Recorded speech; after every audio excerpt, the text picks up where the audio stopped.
Lights, camera, action. Join the stream team with Strick and Brant and be a part of the Stream Network. Our goal is really simple. We're here to help you succeed.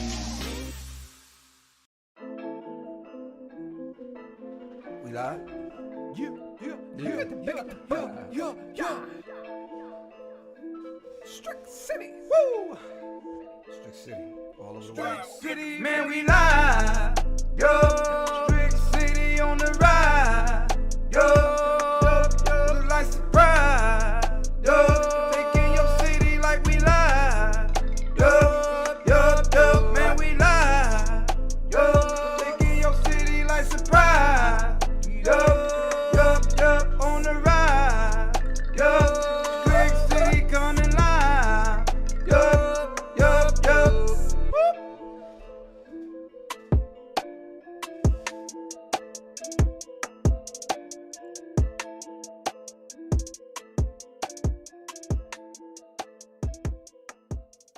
Man, y'all not ready, huh? Y'all not ready. It's your boy DJ Strick right here, man. Thank you so very much for checking me out and trying to get my little earpieces here together.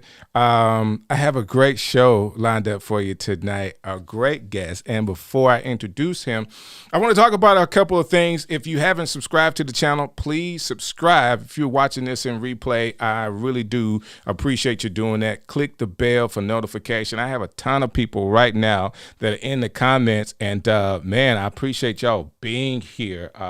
Kimberly Burt, yeah. Kimberly, how you doing? Brenda, how you doing?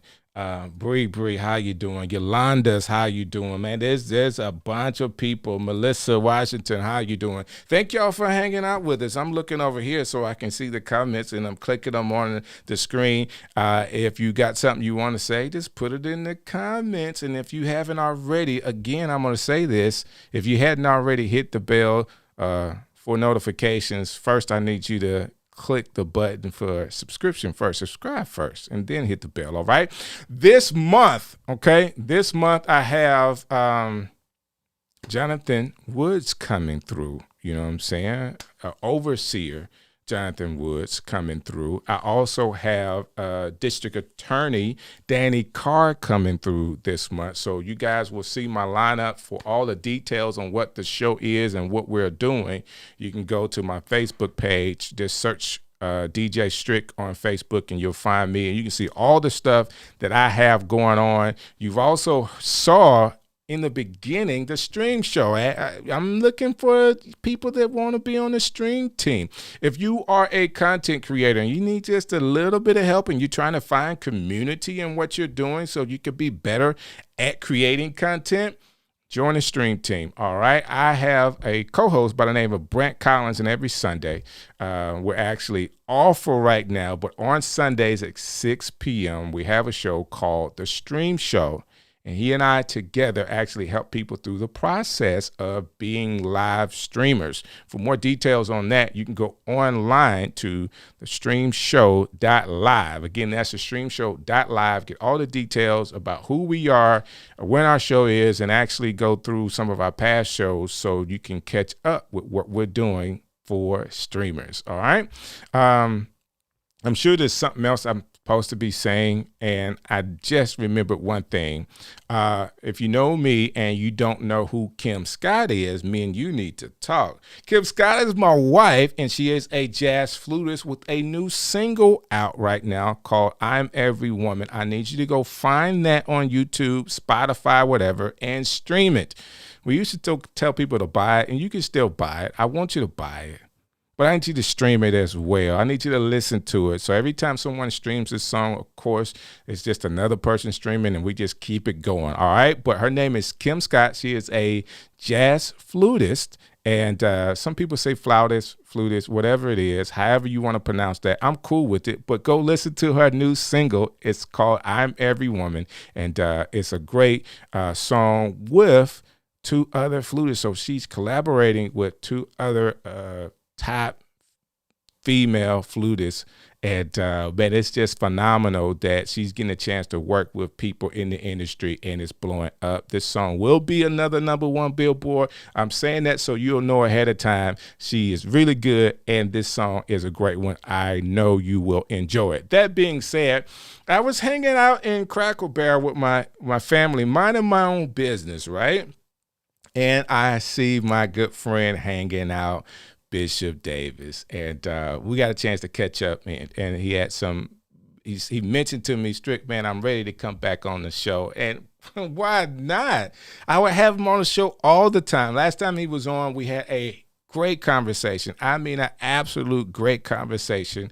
I have watched him over the years grow his ministry. He is a great leader with a great congregation, just doing some amazing things in the city of Birmingham. And he has a model to where he's growing. He has other campuses. So we're going to talk about his other campuses today. We're going to talk about how the pandemic has affected his ministry, what they're doing as they reopen, and new focus that he may have in his ministry. And he has a great conference coming up in just a few days. We're going to get a chance to talk about all of those things.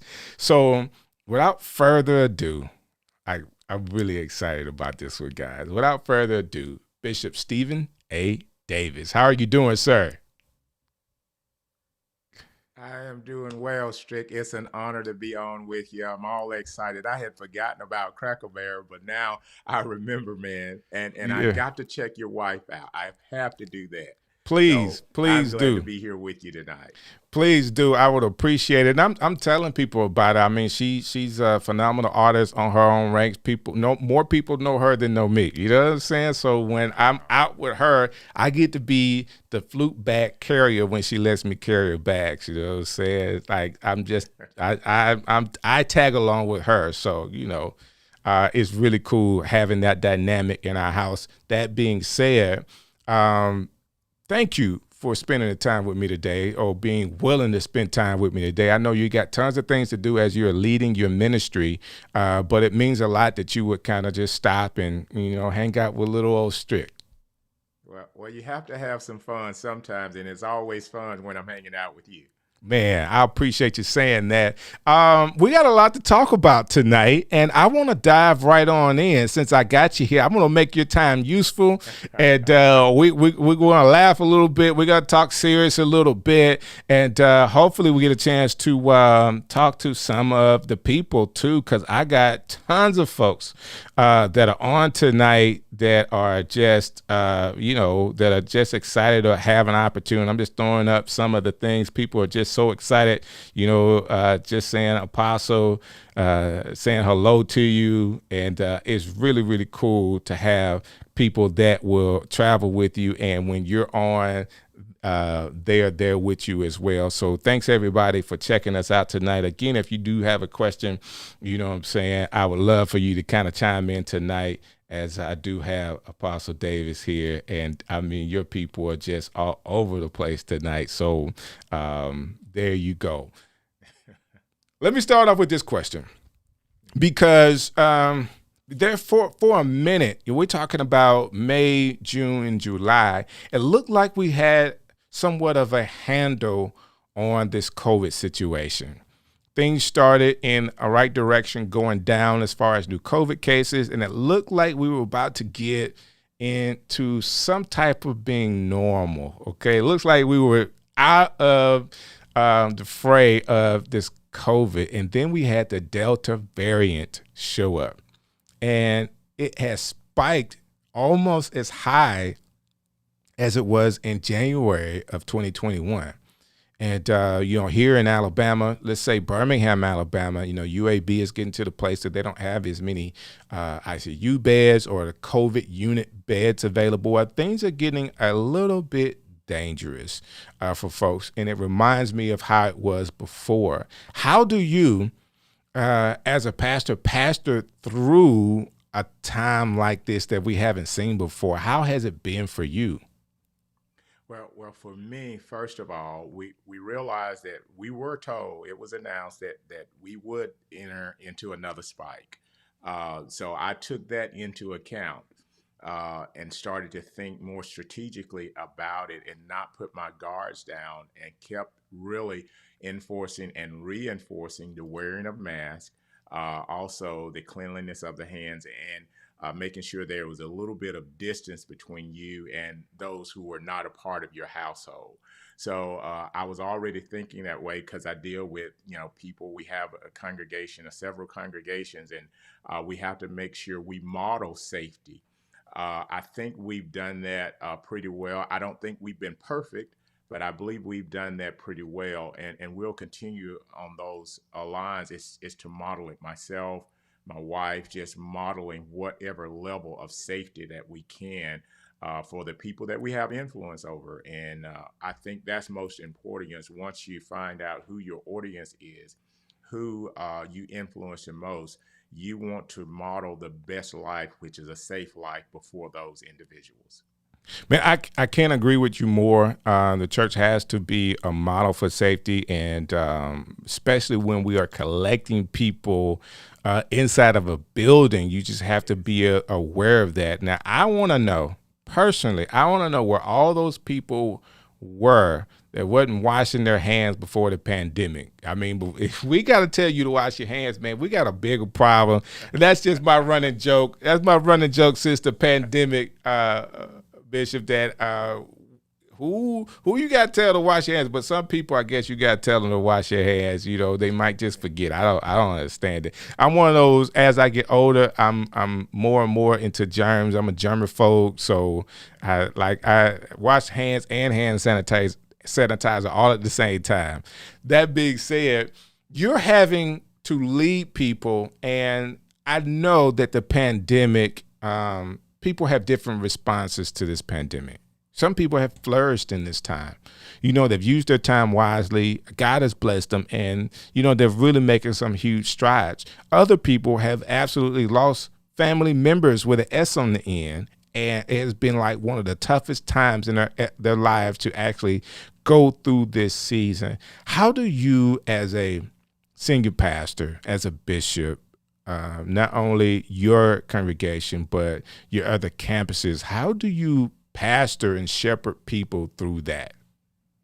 Well, one in particular, campus pastor, his wife lost her father through all this, and I was able to be there for the homegoing service, which was outside because graveside service are safer now, and to help and monitor how they're doing emotionally. I think it's going to take some time before you really experience the blunt of all that's occurred, because so many have lost so many loved ones, Right. whether it be to COVID or whatever. So the grief process hasn't had its full impact as of yet, because we've had to continue to move forward in spite of. Right. But I believe on the tail end of this, we're going to have to figure out how we're going to minister or counsel through this grief process. Grief has its way of, it can be postponed for some years, sometimes months, however long. But I believe that grief process is something that we have to start staffing for, whether we're psychologists or ministers of the gospel, staffing for that. Like yourself, your voice is so important, as well as my voice, for those who have to process through all those emotions that are going to flood at some point. When COVID spiked the second time, it brought more awareness, but it also took our minds off of those we had lost, because right. we're back in survival mode. That's right. So I believe that I think we need to really gear up, build our staffs, make sure that our people are well qualified, who walk with us to help those who will be grieving, because they may not even be able to pinpoint what's going on with them, because they traveled maybe a year, sometimes Right. almost close to 2 years past that death that was unexpected at that point in time in their lives. So saying that, Bishop, let me ask you this question. Do you think that as you are a spiritual leader and you're building people's spiritual health, the spirit man, do you now think it's time for the church to turn a little bit and talk more about the mental health and the mental aspect of life? Because I believe that during this time with COVID, that has reared its head up for everybody. I want to say the church, but with the church because we have people in it, but our people are dealing from a mental standpoint now more than ever before. I totally agree. And that was a time to pivot for the church because mental illness is real. COVID brought everything to the surface that we were dealing with. I don't think even though we may still practice it in some, ministries, but there are things that people are not processing very well. Some of the individuals that I spend time with help me mentor me. They really brought that to the forefront of how to process mentally all that has occurred. So that is a major focal point. And what I was doing at the beginning of the pandemic is I was interviewing a psychologist for my staff. Wow. I interviewed a couple of psychologists for my staff because we were already feeling some level of pressure. And that may not seem very spiritual, unquote, but I have staff and I need them to work and I need them to work with me. Right. And if they're challenged emotionally day by day in all the pressure, I need someone to help them to sort through their thoughts. So I was already thinking along those lines. And some of my staff have gotten help from psychologists. They've gotten help. They did listen to me. And they've gotten help, and some of them are processing pretty well in spite of what's going on. Yeah. That's good. That's good. So would you, as we're talking to people and people are watching this, would you recommend someone that is, or how do you recommend for a person as a leader of a church? How do you recommend when people get mental health help?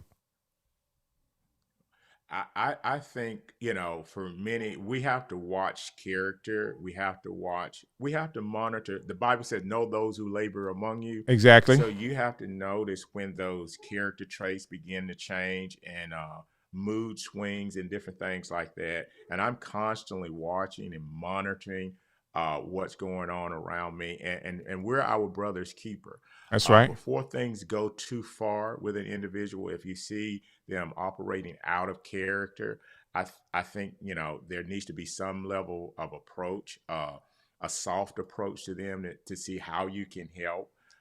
If that doesn't work, then you take it a step further, just bring some other individuals trusted that really care about people, because care and concern about people is so important. Yes, it is. They have to feel that you care about them in order to help them when they're in those emotional stages, mental stages, because that's what's going to give you the upper hand on getting the help to them that they need. So I do think we all as a people have to be more open to that help, that assistance. I make a lot of decisions, especially in this pandemic. I don't feel like I'm perfect in every decision that I make. Gotcha. But I do filter my decisions through others, and I do process the decision to see if that's even something that a person at my caliber or where I am in life, would that be a decision that I would make, or how I would make that decision. I like that. I like that you would even find counsel in people. I think that's important as well.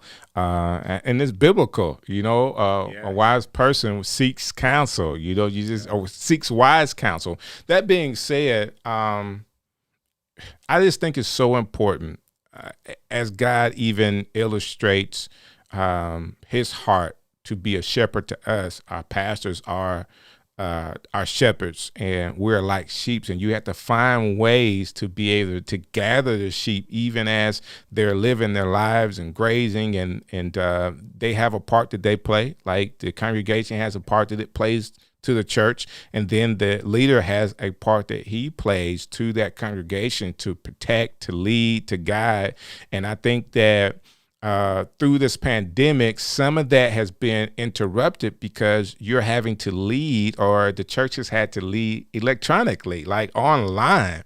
And it's hard to gather people when, you're so used to doing that physically, like being able to see them and put hands on them. And you can't do that when now you may have members all over the country, because, that's how people have been consuming the sermons in church for, a year plus now. Well, with that, I think that we have expanded our reach, and you have to find something positive in every negative situation that you're encountering. That's right. There's always a solution in every problem, and figuring out how are we going to reach these people? How are we going to comfort these people? And one thing I've done is made sure that I am visible through social media. I do a whole lot more on social media than I was prior to the pandemic. Mainly, I was just preaching from the Gotcha. platform. But no, now I take the time to get on, really have a conversation, engage. As I see the names coming up, like I see Cynthia Thomas right now, engaging with them and becoming more personal. They still have to feel like they're part of your life, even though they're not in the church like they would normally be. So you have to be very intentional about engaging. Like for you, Strick, in your platform, you're very engaging. Well, some of us who pastor churches, uh, we may preach well, teach well, but not engage Got you. the audience. But we had to be really very intentional about engaging people and making them feel like, hey, I'm talking directly to you. I know there are thousands out there, but I am talking directly to you. And that's what I do. I want people to feel like it's just the two of us. It's just the two of us in this Right. conversation. You're special, I'm special, and we're here together and we're having that conversation. So if you're watching tonight and you felt Apostle Davis and what he's doing and connecting social media wise, I just need you to mark in the comments that I feel you. I feel you. If you can just type that in the comments, I'll see them. We'll post them up for the people that's been feeling what Apostle Davis has been doing online, because I think it's important. Apostle Davis, I think it's so important. There is, from a social media standpoint, I'm in the same boat. I'm not leading as you do, but I understand how to use social media, even if it is just to promote this particular show. Like even tonight, I had to go on. I see you. We got them coming through. We got them coming through. What I feel you. I went on to Instagram just to say, hey guys, all my friends on Instagram, I'm over on YouTube live right now, and to engage the audience in that way, even using multiple platforms to do it, I think is important. So for you to have that mindset and to connect, people want to know, I'll put it to you like this. Reality TV is not popular right now just because it's another form of content. It is a form of content that people think is real. People want the realness. They'll listen to you on Sunday, but they will really connect with you when you are going one-on-one with them social media wise. And if you say something that's personable to you, you say something that you were personally reading, not preaching a sermon, but I've been reading this and God's been dealing with me in this area, that connects so well with people. What do you think? Have you experienced that? I've experienced a whole lot of that. And I mentioned to you before we came on about Refresh Your Morning, and that's different than my preaching style in the sanctuary. And it's very intentional because I want to connect. I'm intentional about connecting. And these avenues have given us the ability. And I'm sitting at my home on Right. those Tuesday mornings, but I'm connecting with people, pretty much around the world in those times. So I believe that this is something that even after COVID subsides, I think we've gathered some tools that are going to be very effective long term. So I do encourage everyone that has a platform or you're growing a platform. use these avenues because you can reach people that you normally wouldn't be able to reach. And people are open. People are open. They're looking for relationships. You can be that person, a good relationship, because I consider you, Strick, a good relationship. Hey man, don't start with So me. I consider that. Man, thank you. Thank you. I enjoy the interaction. So these type of interactions, I think what we thought in the pandemic, it would destroy the relationships in the church. But I believe through these avenues on social media, uh, these platforms, we can increase those relationships. We can strengthen those relationships. Um, for some, we have classes that we do online now, so they're interacting online with the classes. So it makes you a whole lot more creative. Yes, we got tons of classrooms that are not being used, but we equip the people, not the classrooms. I like that. You know, I like that. I like that. That's good stuff. So, do you think that this pandemic has allowed you to appreciate what you have a little more? And saying that because not having the people, and you mentioned, hey, we got plenty of classrooms. We can't use them because the people are not here. Does it make you appreciate the classroom, or have you completely turned to we may not need this amount of space in the future? You're right on it there, and my thinking is what to do with some of the other space, because to be honest with you, uh, at this point in time, we can't safely use that space. So you have to think a little bit differently about that space. And I'll tell you something I'm doing at this point. Come on, give me the exclusive. Give me the exclusive. I need to know everything. I'm taking notes over here, brother. Well, some of the individuals who have been working from home, Mm-hmm. the wife is there, the husband's there, the kids are there. The kids are just now getting back in school. Right. So some of them want a break from home. Right. So I have office space. So I've been man. allowing some of those individuals who were working from home to come to the church, get into an office space, have their time, and decompress while they're working. And that's been very helpful to them. And, they're people I have a relationship with, I trust. I don't have to charge them anything, but I can relieve some stress on their families, on their marriages, because I love it. Go from being away from one another 8 to 10 hours every day, and then all of a sudden you're in the same room with them all day long. I love it. It was in my heart to just create an avenue for those people, and an outlet for those people. We have the space, and they will be safe, and they're the only one in the office space. So that's what we begin to do, and just becoming more creative and thinking about how can we help families, because families are very important to us. Bishop Davis, I absolutely love that idea. People are going to call you now that you put it out there.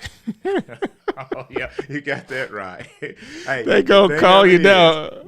We have relationship. So right. It's about relationship. And it really is. And you're saying that more and more. Can I dive deep into that mindset that you have about relationship and being connected? Because I do think that a good friend shows himself friendly, and that means something, right? Exactly. During this pandemic, friendships and relationships were everything, right? And they still are, because they give you access to things that you normally wouldn't have access to. It gives you access to people that you normally wouldn't have access. And what we need now, with the crisis that we're yet dealing with, we need access to people that can help us to thrive in a difficult time. Right. With proper access, you can thrive. Access it puts you in a room. It places you in a room where the proper conversations are taking place. It gets you ahead of the game because you're around people who have wisdom, and they know the next move, and you're just sitting in the room and you're gathering information. So you become more proactive. So through those relationships. So I stress relationships, man. I believe strongly in relationships. Relationships, good relationships are better than money. Give me the Come on, relationship, you come take on. the money. I'm going to get further ahead with that relationship. I love it. I love it. You said relationship gives you access. Yes. Man, if you feel Yes. that in the comments today, I just need you to go ahead and write that. Relationship gives you access. I want to make sure we make a note of that tonight because I think it's important for all of us to understand, Bishop, your mindset when it comes to how you work with people, relationship wise, because I do think that in life, there are give and takes. And sometimes you connect with certain people and certain people you don't connect with. So what is in that relationship when you are connected? What is God saying? Like, how far should you go? Should you go at all? All those things are so important, but it's good to know. And people are just chiming in so fast, Bishop. I can't even put them all up, between Wanda, Anita, Stacy and Jessica and then Gary. I can't put them all up, but relationship gives you access, guys. I want y'all to hear that from Bishop Davis. So as people are connected to you and in your ministry, and you've had such a phenomenal growth, like how long has it been in ministry now? 24 years now. 24 years. Yeah. Man, you ain't but 25, 26 years old. What are you talking about? I have a birthday in November. I'll be double nickel in November. Wow. You gonna do it up? You got something big planned? Somebody's planning now. I don't know Oh what my those plans God. are. Oh my God. Listen, whoever's planning it, you know what I'm saying? Y'all call your boy. Let me be a part of it, I'm a little bit behind you, but I would love to celebrate with you. I think it's just so cool in ministry because I'm like I like to have seen your growth. I said this the last time you was on. I remember when you were in the storefront. I'm not trying to share that to put you in a particular place, but to share what God can do for you.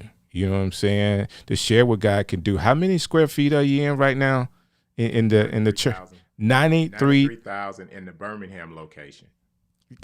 Please make sure people understand that. We're just talking about one location that's got 93,000 100 square feet. I just think that's phenomenal when this growth of 24 years of ministry. Now, we talked about just the Birmingham location. What are some of the other locations you guys are at right now? Well, we have Mableton, Georgia. We have Tuscaloosa. We have Tarrant. And in July the 25th, we launched Brent, Alabama.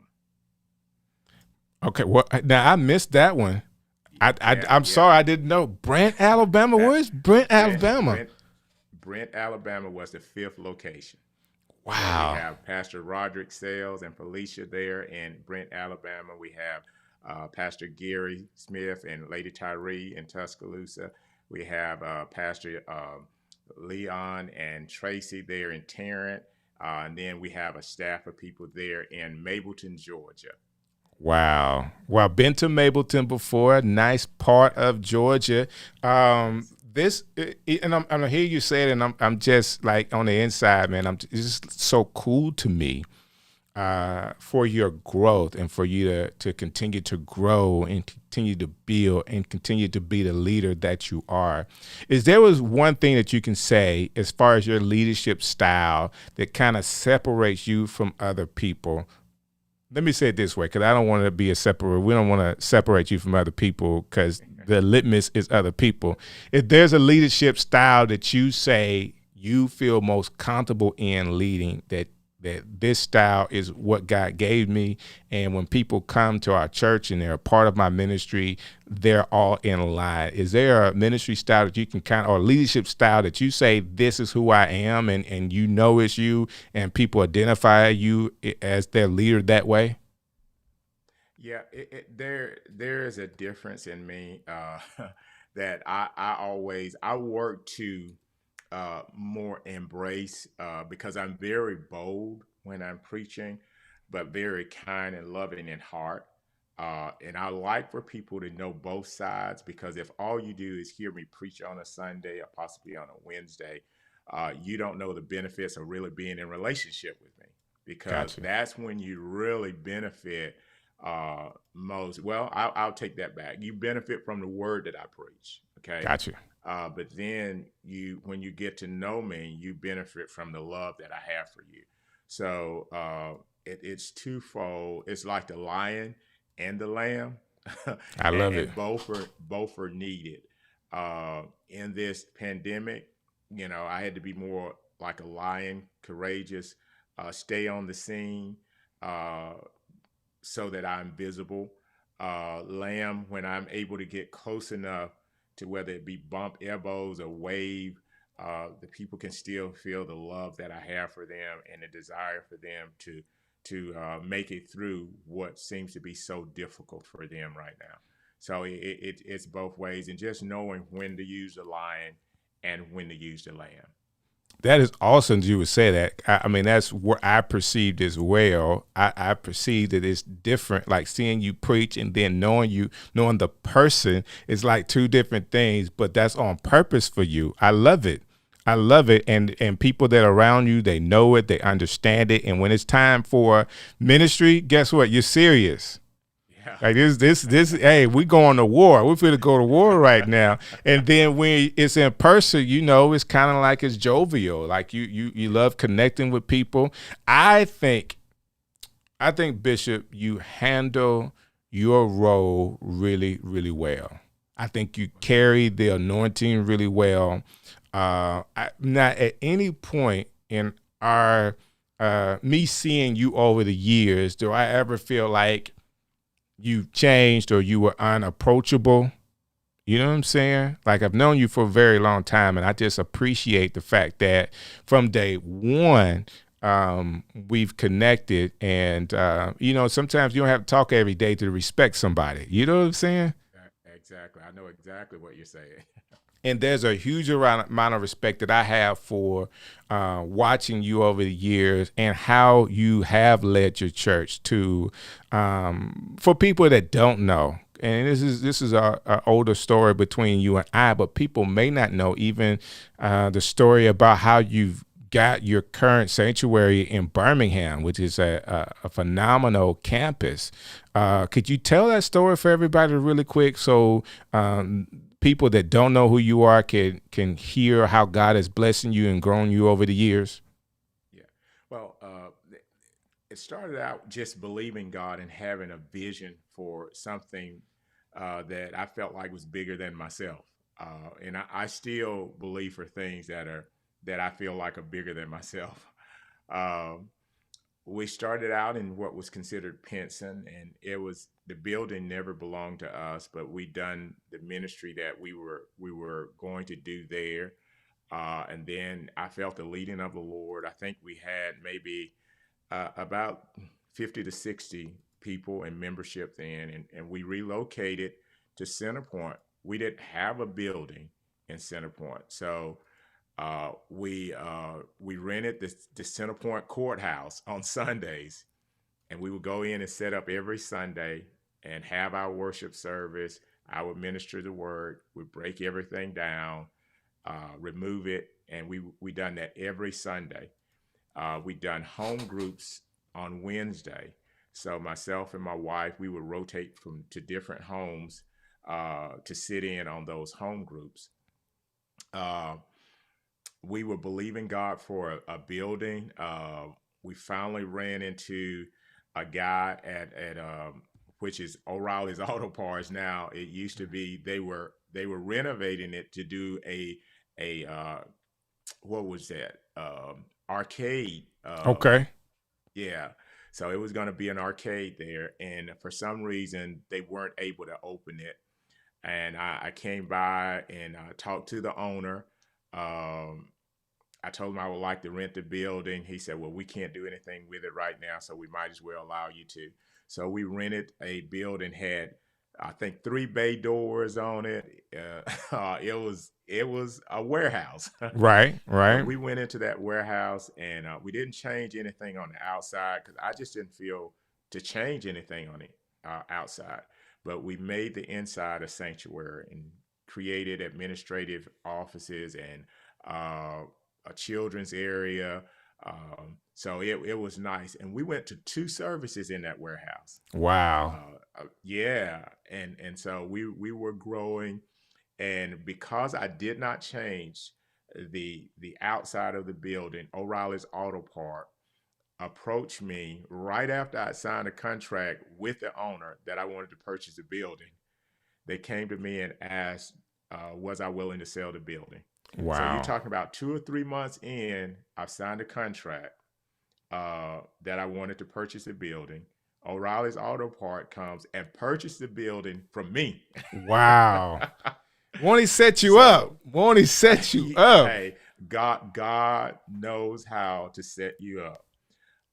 So they purchased the building from me. We winded up as a church making about $135,000 off of Ooh, the building. wee. And 3 months earlier, Ooh, we were winning. We were renting. Oh my God. Won't he set you up? We took the $135,000 and put it on a church down the street, several blocks away from there. Nice, had a lot of excellence. And my thing was, I have to get the people out of a warehouse mentality into more excellence. I love it. I love We it. moved into that building. We had an educational building, a fellowship hall, and the sanctuary. But the excellence was there. It wasn't very large. The sanctuary is about a 300-seater. But when we moved in there, I mean, the mentality of the people, it really went up very quickly. We had people used to tease us because we had so many ushers and greeters. But I think like this, I'm planning for where I'm going. Come on. Come on. So Come on. we had tons of ushers and greeters. And we outgrew that building within about 6 to 8 months. And we planted a second location while we were in that building. Few years later, we're about to go to 3 services now in that building. And I hear the Lord speaking. So we located the building that we're in now. And I said, Lord, I need more growth to get into that building. We had about 600 members in the building that we were in. When I say we needed growth, within a few months, we grew from 600 people to over 900 people. Wow. We moved into that building that we're in now with 996 people. Wow. That's amazing. And it didn't take long. No. Say 9,300 square feet, so Yes. you have a gym in there, you have classrooms in there, you have a sanctuary. What's that? 2,500? How many? 2,200 seater. 2,200 seater. You got 9,000 people. At what point did you pack out? Because I know you did. So how long did it take for you to get to a space to where you had the sanctuary full? I can't remember exactly how long, but we had to go into multiple services in that building. Wow. We were doing a 9 o'clock and an 11 o'clock. And I think we were doing 2 services just before my spiritual father passed away. We were in 2 services in that building. That is outstanding to me. And if you're listening to this and you hear a bishop talk about how he has growth in over the years, because as he's telling the story, these things happen over the years, and you may not understand it. But I put it to you like this: it's just like you have a plan that you want to grow in life, or you want to buy a bigger house.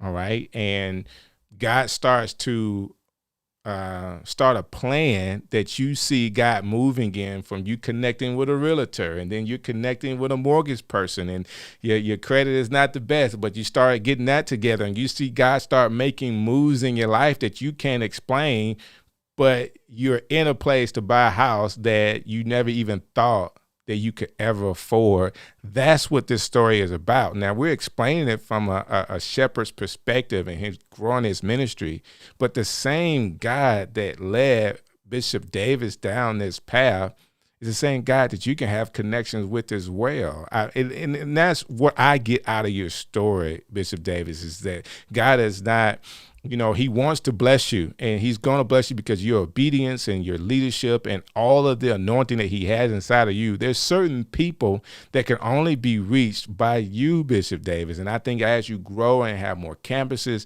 I think that the sky is the limit for what God could do because your willingness to be obedient to him and just go where he tells you to go.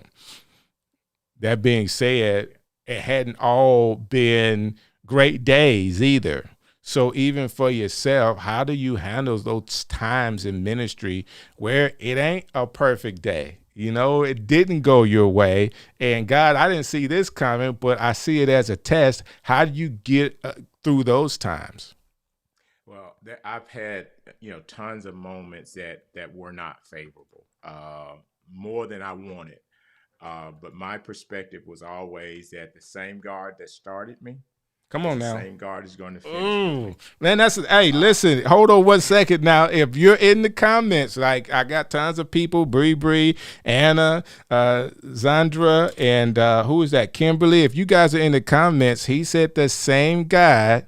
They say it again, Bishop, because I want to get it right. Same God that started me on the journey is the same God that's going to finish this journey with me. I need y'all to type that in the comments for me really quick. I need to know that you are with us, listening, that you guys are engaging, because this is a fundamental fact. Like where your life is, you have to remember when you go through stuff, point number one, the same God that started with you is going to finish with you. Bishop Davis, I apologize for stopping you, but I wanted to go ahead and make that point because I think it's such a big deal for people to overcome. Sometimes we forget that no matter how we move, God don't.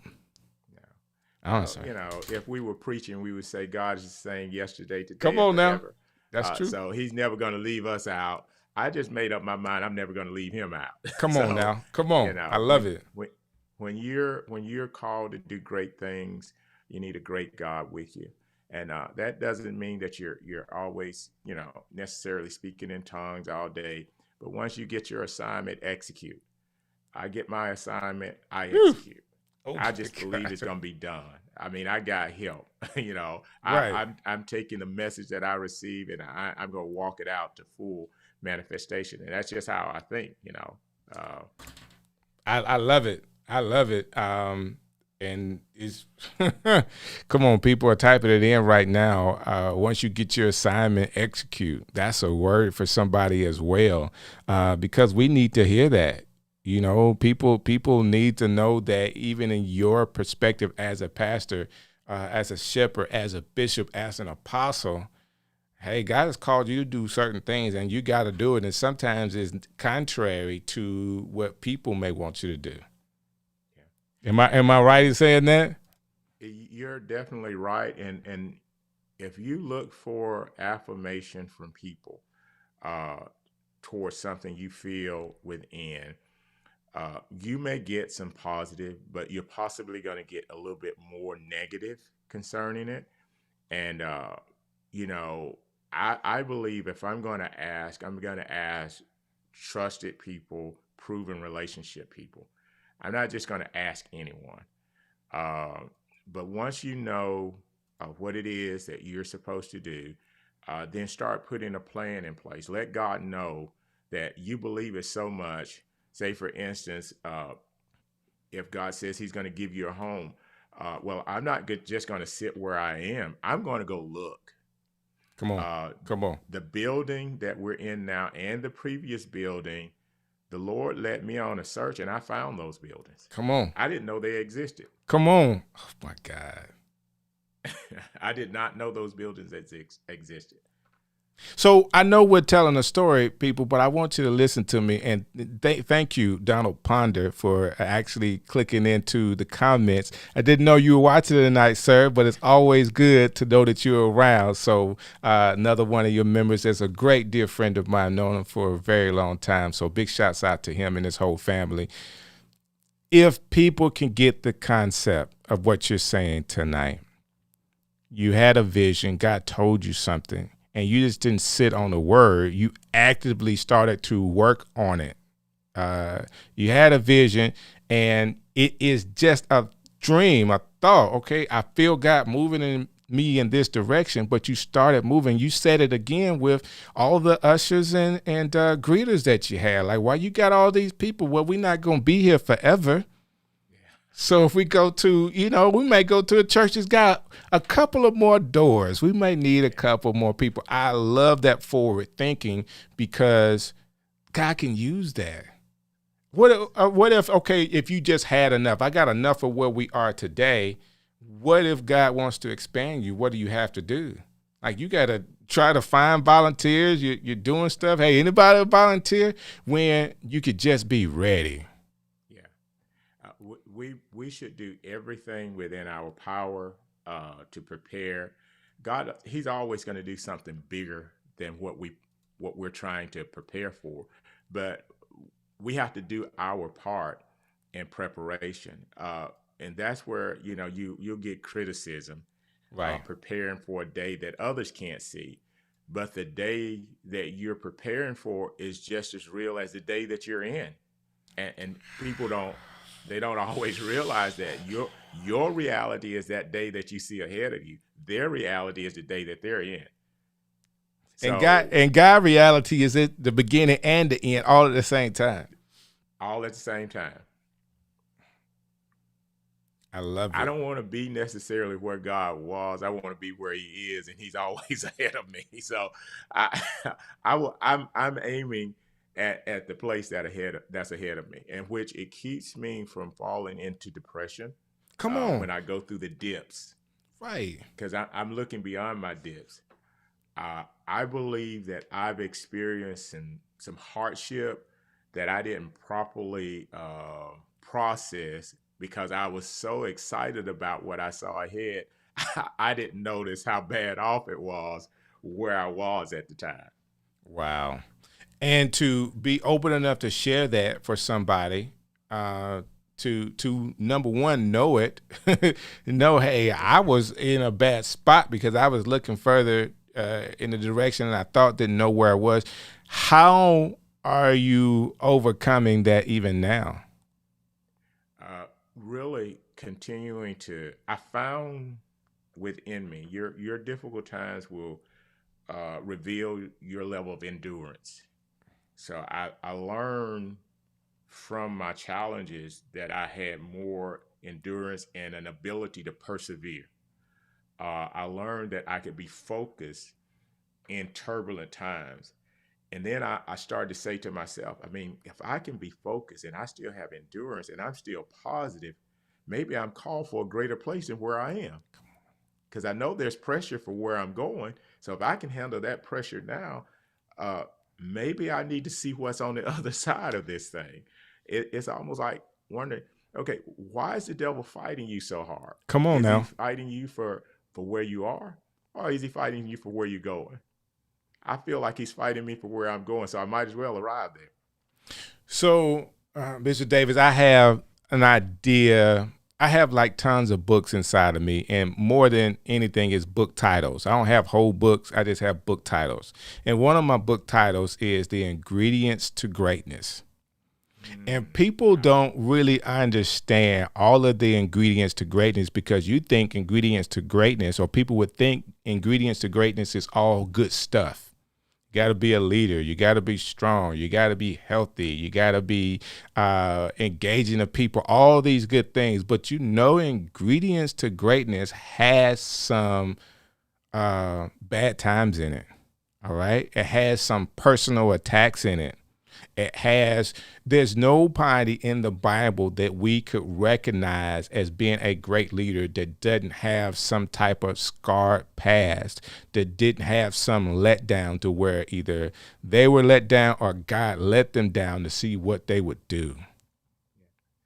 And those are some of the ingredients. And you mentioned this, your part of your testimony and having some times, you said there were some times that you probably, didn't account for or didn't see coming or rather not have had. Those things make you, if you take them in the right order, if you're able to give them to God, it helps make you great. And I agree that the ingredients to greatness involves some going backwards, sometimes so that you're on your knees, sometimes where you're pleading out for God. And man, for you to have that in your life, I'm with you, and I agree. This has got a greater is coming. Yeah. Well, if you would take a slingshot or you pull it back before you release it forward, but so many people, they don't want to go back for the velocity that they're going to gain when they shoot forward. Uh, you know, there's a good backwards that's going to accelerate you. Uh, so everything is not working against you. It's working for you. We just don't understand it at the time. But it's at like the old saints used to say it, that sweet by and by, we'll understand it. Uh, I understand a whole lot now that I didn't understand then.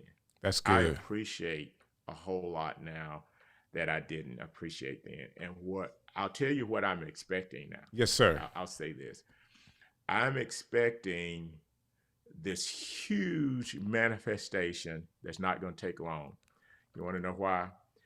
Because earlier I'm getting recompense for my delays. So what I was expecting, which is larger, is going to come sooner. We're going to sit together and we're going to talk about that too. Oh, I agree with you 100%. I agree with you. I'm being quiet because sometimes somebody say something, you just got to let it marinate. You got to let it sit there for a minute, but I hear you so loud and clear. And if you're watching this tonight and you're hearing that, the same can happen to you. Like, I want to encourage people tonight because Bishop Davis is a true example of someone that is dedicated to God. He's disciplined in what he does. He's very serious about his ministry and where he wants his ministry to grow and do. And there's some setbacks that may come in your life, but if you are willing to allow that to slingshot you into your destiny with God, you have something. God could take you somewhere. I always use this example, Bishop Davis. I love the story of Joseph. I just think the story of Joseph has so much meat in it. Pharaoh makes Joseph the leader of the kingdom, second leader, second to him. And he says, it wasn't for me being Pharaoh, you would have it all. But, he said, you be second, okay? In order for Joseph to get to that place to where he was second in command of all of Egypt, he had to be thrown in a pit. Yeah.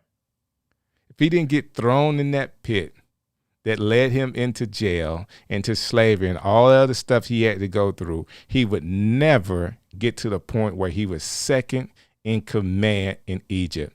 If he didn't get to be second in command in Egypt, he could never lead his family out of that famine. Yeah. So for people that are listening, man, I agree with you 100%. Like, you got to take a hold of those times that you feel may be setbacks. Yeah. And make the responsibility, guys. Like, God, I've been through this. Like, between me and you, I see greater coming. I feel like I passed that test. I'm free. I'm over it. I'm ready to go. And prepare yourself.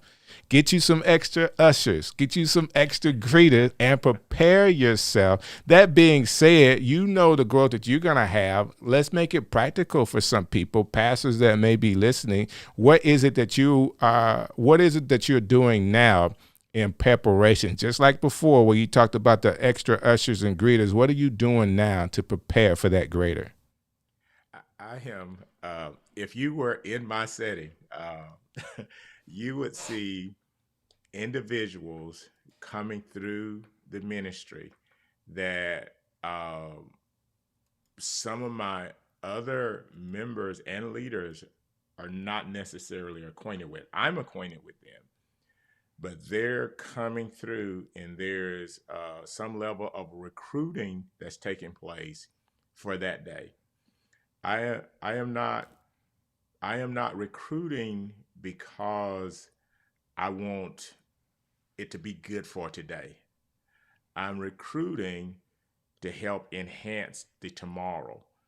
And I'm bringing individuals around to help me to equip the people I love because I want to take them with me. Right. I So love it. that's what you would see if you were in my setting. You would see some individuals that I'm familiar with.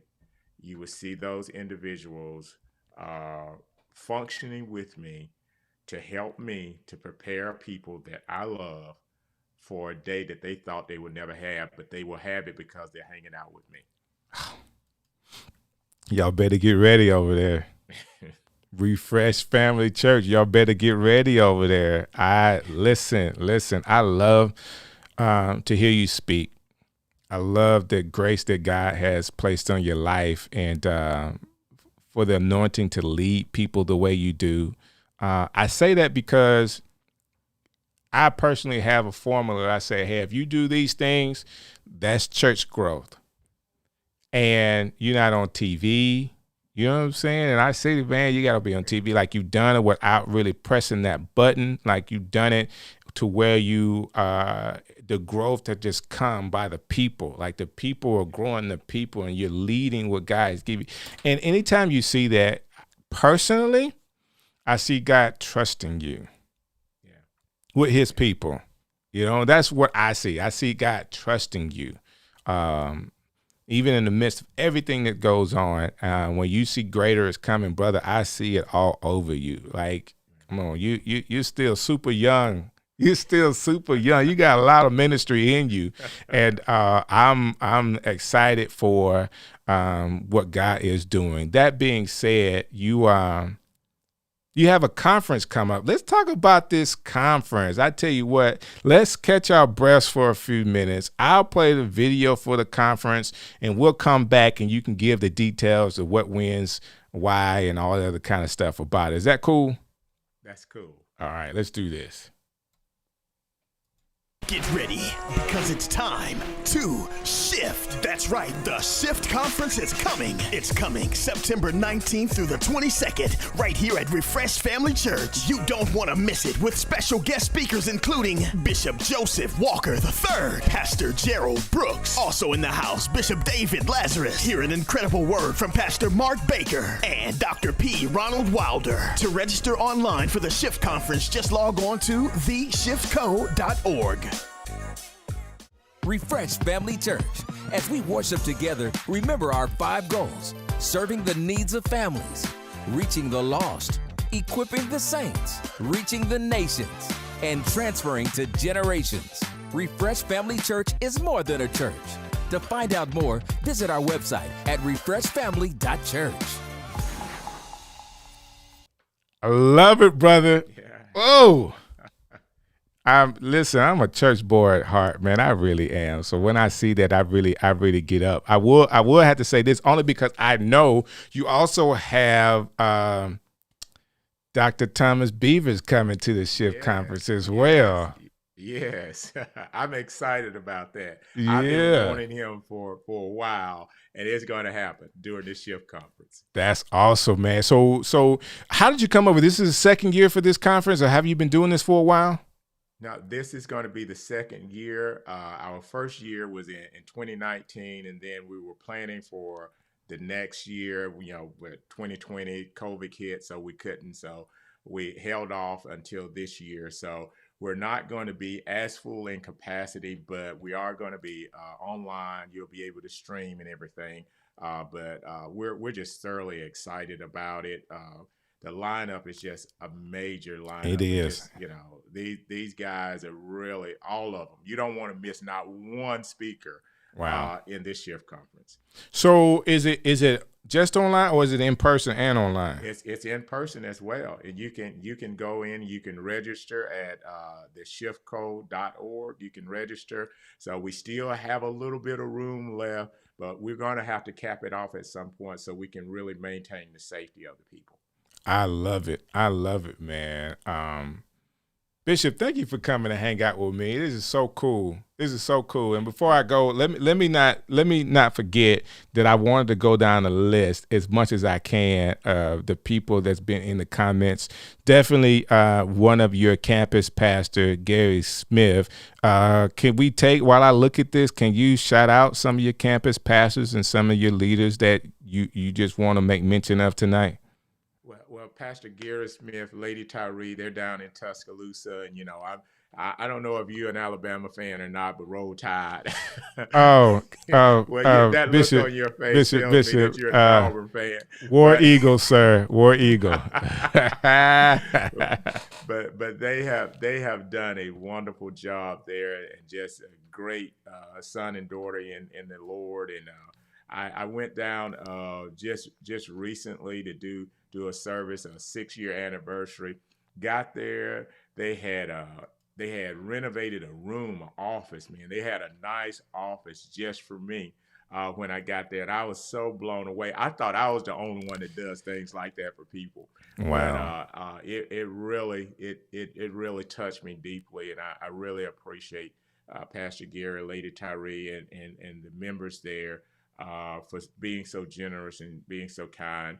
But they are tremendous. My spiritual father, before he passed away, we went to Tuscaloosa together, and that's where we launched that congregation then, and placed Pastor Gary and Lady Tyree in as the campus pastors. And they, it's not easy pastoring anyway, but they have not quit. That's good. They will not quit. They're going to see some of their best days, and those days are going to be tremendously blessed if they continue to hang in there, and I know they will. That's awesome. That's awesome. How about your Tarrant campus? Tarrant, that's Pastor Leon Wright and Tracy Wright. They're just diving into the community. They see what we do in the community, so they're all engrafted into the community. Every weekend they were feeding people, especially during the pandemic, making sure that the community was fed, making sure that they were interacting with the police officers, the firemen, law enforcement. I think Pastor Leon, they made him a chaplain. Wow. They're in Tarrant, so they're doing well. They're doing very well. That's awesome. That's awesome. So again, thank you for your time tonight. I really don't take it lightly that you would be willing to spend a time like this, and then to have your people come with you in the comments. You guys have been awesome tonight, hanging out with us, and I tried my best to pull up as many names as I could to put them on the screen for you. But whoever Bree is, she wins the award tonight. Her and Kimberly for the most comments. I mean, they've been in the comments tonight. So again, thank you guys for your participation. Bishop, if you'll just hold just what you got for just 1 second, I'll be right back with you, okay? If you watch this tonight, we talked about a lot of stuff tonight. I want to encourage you that no matter what you may be going through, no matter what trials and tests you may be in, God has not moved. He's in the same space. If you'll just hold on, connect with him in a way you never had before, let him lead you to your destiny, to your greatness. I thank God that you watched this tonight. If you haven't subscribed to the channel, please subscribe. Hit the bell for notification. I have Jonathan Woods coming this month. I have District Attorney Danny Carr coming as for Birmingham, Alabama. They're going to be in the show, and I have many more people that we're going to share this platform with. And I thank you. If you continue to be a part of the Strick City community, God bless you guys. And, Strick loves you, man. Appreciate you hanging out with me tonight.